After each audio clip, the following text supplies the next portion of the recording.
Hello everyone, my name is Zach Caden, and welcome to a brand new album review. Today I'll be reviewing In Rainbows by Radiohead.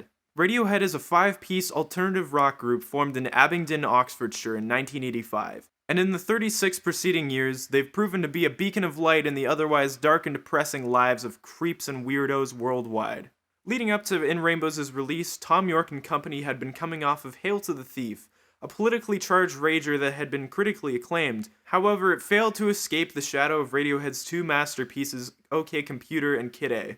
I don't have much of an opinion on Hail to the Thief. I thought it was fine when I listened to it, but then again, that was like 2 years ago and at 4 a.m., so I don't really remember. Anyhow, when Radiohead started recording In Rainbows in 2005, their producer and spiritual sixth member Nigel Godrich was off working with Mr. Beatle himself, Paul McCartney. And after a failed stint with Spike Stent...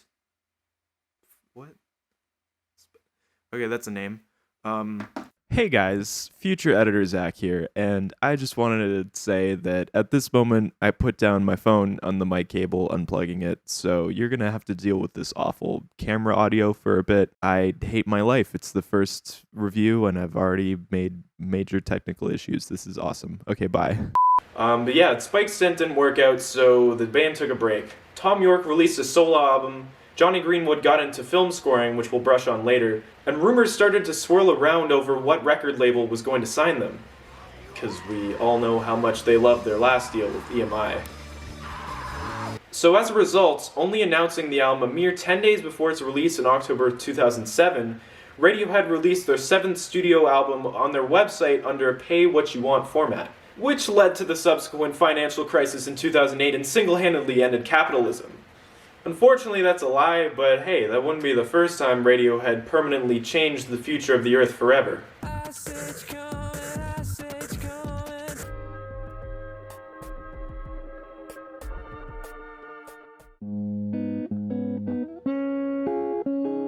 So starting off the track list is 15 Step, a blistering song in 5/4 time experimenting with the fusion of analog and digital drums. As a kid, I definitely took for granted just how great the song is, and I'm pretty sure it was one of my earliest introductions to odd time signatures. I really love the classic Radiohead warm, clean, finger-picked guitar part, which is pretty fun to play as well. Lyrically, Tom York delves into love and betrayal and the cyclical nature of romantic relationships and their eventual downfall. Shockingly enough, he makes a fishing reference, which I didn't know that our boy Tom was a big fisher, but he describes the frustrating feeling of being built up and led on in a relationship before just being cut off altogether. Tom compares this to death via the 15 steps then a sheer drop line he refers to later, which is actually an allusion to a long drop gallows. And after that point, the instrumentals just kind of go nuts.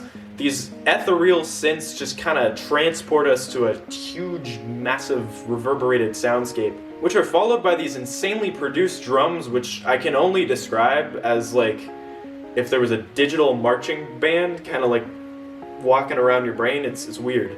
Colin Greenwood adds in an absolutely killer bass line that leads us into an anxiety-inducing outro that kind of sounds like our protagonist is having a panic attack. It's truly haunting stuff. The 5/4 beat just gives the listener nothing to hold on to, and it's just captivating. I don't know, it's a great song.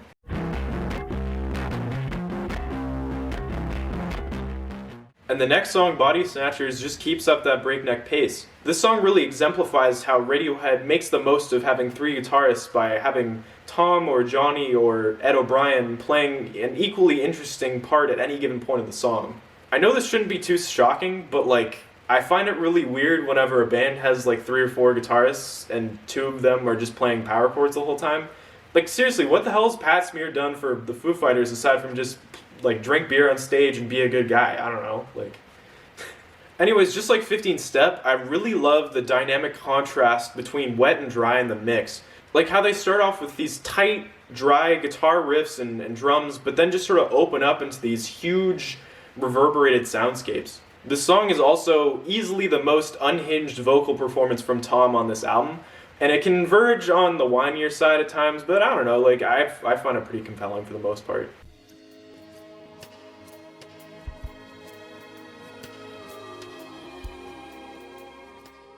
Next is Nude, which is quite possibly the most beautiful Radiohead song of all time. The song starts off kind of low-key with these reverse string sections and vocal harmonies that foreshadow what we're going to hear later in the song, and it leads into a really intimate vocal performance by Tom accompanied by bass and drums. The song progresses, adding in flamenco-esque guitar parts with some warm acoustic strumming. After the halfway point, a distant guitar floats overhead in the mix, using what sounds like a slide to try and emulate the sound of a cello or a violin, before a heavenly string section suddenly soars in. The song continues to ramp up, with more of Tom's beautiful vocal harmonies joining in before reaching a blissful climax. The song is incredibly sad, but also romantic at the same time, and it's amazing how far a seemingly simple chord progression can go with lush arrangement and a beautiful string section.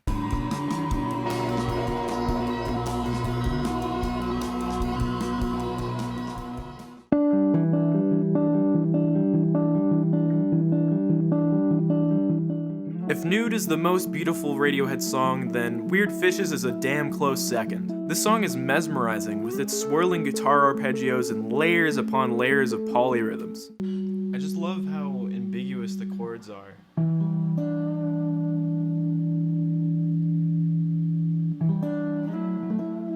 Like, it's really kind of hard to pinpoint what key it's in. It's in B minor, by the way.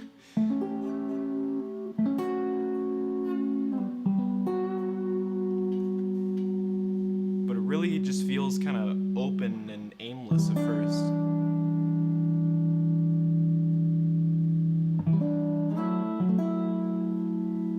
I don't know, it's just a really beautiful quality to it. It makes a really beautiful progression.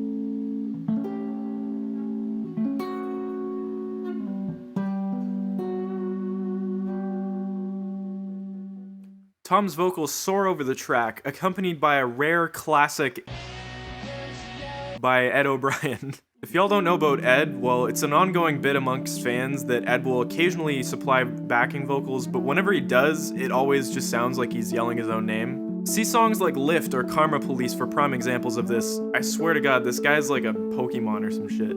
Anyways, the song keeps building and layering in intensity until it reaches a quiet part with some subtle little synths that sound like the bubbling of a koi pond waterfall. The song instantly ramps back up, bringing back those haunting synths from 15 Step. And there's a moment right after the 4-minute mark where there's a sudden strike of energy and a wall of kaleidoscopic guitar effects is unleashed. It's really cool. Maybe the only thing I'd change about this song is Tom's vocal delivery in the outro is a bit low-key and anticlimactic. But hey, maybe we'll see someone grant my wish in a future review. Who knows? I don't know. We'll see.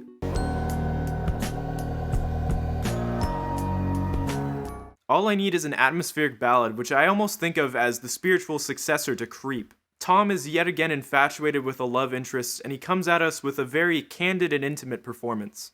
Set with long and echoey pianos and chimes, some eerie ambience starts to creep in throughout the second verse. And finally, we're met with a heart-wrenching wall of sound in the outro, with Tom's cries almost sounding like on the verge of tears.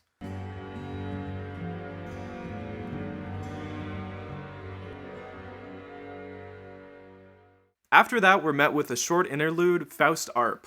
I definitely glossed over this song a lot when I was younger, but there's a lot packed into this 2-minute runtime. Tom is accompanied by some really pretty arpeggiated acoustic guitar chords, along with some tasteful strings from Johnny. He touches on the monotony of everyday life, alluding to a relationship that is destined to fail, all relating it back to the German legend of Faust, a depressed scholar that gave his soul to the devil for unlimited knowledge. It's a short and sweet cut, and it fits pretty well into the track list.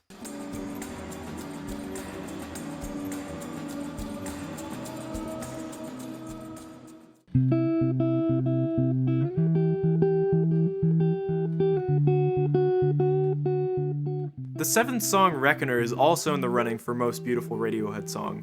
It starts off with some busy percussion and drums hard panned to each ear, and is joined in by some more classic Radiohead fingerpick guitar. Tom's haunting falsetto recites some pretty ambiguous lyrics about humanity, with some references back to Faust again. I don't know, to be honest, I always kind of interpreted it as Tom speaking to death itself, or some kind of omnipotent being passing judgment on his life.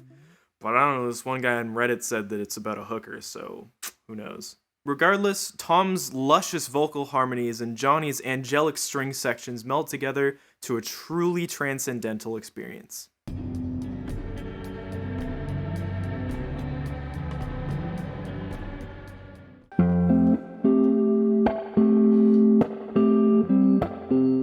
House of Cards is a super laid-back and atmospheric song, with the narrator almost beckoning a woman to leave her current unstable relationship, the metaphorical House of Cards, to run away and start a new life with them. I love the echoey guitar leads that kind of float around the mix throughout, and yeah, I don't know, it's just a really super chill song.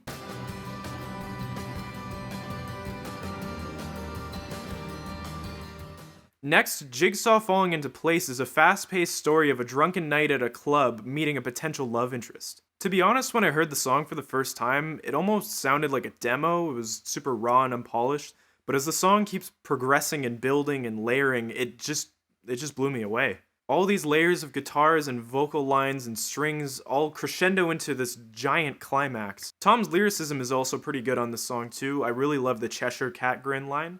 So while this might not be my favorite song on the album, it's definitely no slouch either.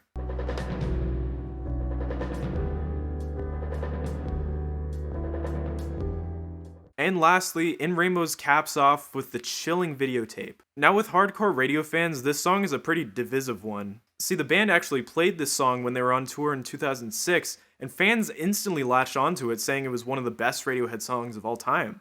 So you can imagine their surprise when the album version sounded nothing like it. After mulling over the song extensively in the recording process, Nigel Godrich opted for a more stripped-back piano approach, which contains some disorienting vocal and drum loops, and quite honestly a melody that kind of feels awkward and lopsided. Now I could go further into the theory of why videotape sounds the way it does, but it's a really long explanation, and Vox already has a great video breaking down the rhythmic phenomenon going on. I'll link to that video down in the description. But yeah, knowing that context really gives me a greater appreciation for the song. But a way that can help you to sort of imagine how it's supposed to be is just imagine the drum beat from Body Snatchers underneath, and just line up the quarter note hits of the keyboard part with the snare hits of the drum.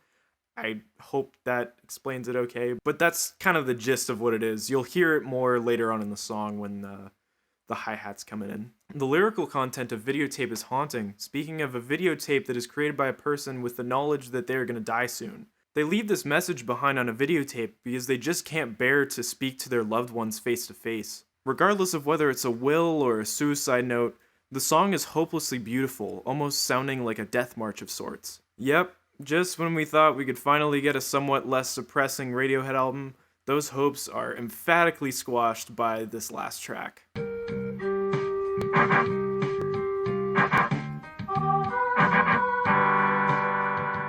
If it wasn't already apparent, Radiohead is definitely one of my favorite artists of all time, at least in my top 3. And although there are plenty of amazing albums in their discography, I believe that In Rainbows is their best, bar none, better than OK Computer, better than Kid A. In Rainbows is a perfect culmination of their alternative rock roots, their experimentation into electronics, and their ventures into orchestral arrangement, all while backed by some of their best production and best songwriting to date. Going through the track list, there's not a single weak song here. Everything is a highlight, and there's at least 3 or 4 songs that I'd easily put in their top 10 of their discography. In my very unprofessional opinion, there's not a single thing I would change about this album, not one flaw. And while they may not have made a project as groundbreaking as Kid A or even OK Computer, I believe that by honing in on their strongest skills and focusing on the best songwriting possible, Tom York and company have created the perfect Radiohead album. That is why I'm giving In Rainbows by Radiohead a perfect 10 out of 10. Man, what an album to start off my channel with. In Rainbows is one of my favorite of all time, so let me know what you think of it in the comments. So a little bit about me and my channel. I'm Zach, I'm an 18-year-old university student from Ontario, Canada. I play guitar and bass, and I write and record my own music. Phone Booth by Zach Caden on Spotify, link in description. But more than that, I've made it a goal of mine to listen to as much music as possible over the next year. Since November 2020, I've been trying to listen to an album at least every day, and while I haven't really been able to keep up with it all the time, I'm almost at I think I'm over 115 so far. But yeah, another thing I've been doing is just my favorite albums are, well, not all of them are my favorites, as evidenced by AJR or Emily Rose or whatever the fuck this is. This guy's cool. But yeah, I sort of have a whole wall of albums here that I'm pretty proud of. It's a nice decoration in my office. sometime around December, I started writing these mini reviews on Twitter, which my Twitter is Zach_Caton, if you want to check me out. And although I've since fallen off the wagon with that, I really enjoyed sharing my musical findings with my 40 followers, garnering only like 2 likes, really? Nonetheless, using the editing and video making skills I've learned from university and my audio skills I've learned from making music and my opinions, which maybe are not the most reliable, but I don't care. I've decided to start making these videos for fun. I really enjoy expressing the emotional and technical wonders of music, and if I can pass on even just a little bit of the magic to just one of you guys, then that's all the validation I need as a content creator, to be honest. Music has helped me a ton mentally and developmentally throughout my teenage years, so I guess this is my way of giving back to music in a way. So yeah, I'm really excited to discover all sorts of wonderful music and have fun creating content. And if you guys have any album recommendations for me, just drop them in the comments. I'll probably see all of them. So I'm gonna try and release these reviews weekly. We'll see how that keeps up with work and then eventually school in the fall. But I even have some ideas for different kinds of series to do in the future. But for now, I'm just gonna focus on the main reviews and honing in my production process. And hey, if you have any other comments or just want to express your interest in the channel, then don't be afraid to leave a comment or subscribe. Trust me, I'm gonna see it and it's gonna mean the world to me. It's gonna make my day. Oh, and one more thing before I forget, I made a Spotify playlist, which I'm gonna add a new song from each album I review, just to give you guys a little taste of the album. Whether it's the best song off the album or one that I think describes the album the best, or even in some cases, if it's a song that is laughably bad and I just want to share, then that's up to my discretion. But yeah, we'll see. This review song is Weird Fishes. 100% I recommend. It's so good. You will not regret checking it out. Link in the description. So yeah, that pretty much covers everything. I'm really excited to start making videos and share my musical journey with you guys. So thank you so much for watching, and see you next time. This Radiohead and Rainbows, it's going on the wall. As if it wasn't already very obviously up here.